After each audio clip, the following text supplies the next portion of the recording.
Hello, in this video, I'll show you how to change your name on WhatsApp.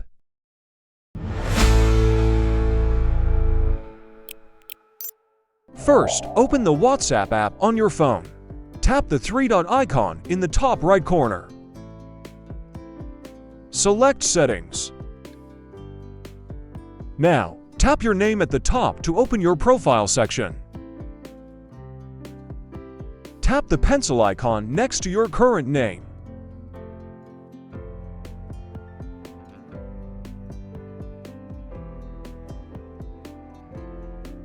That's it. You've successfully changed your WhatsApp name. If you have any questions, drop a comment below.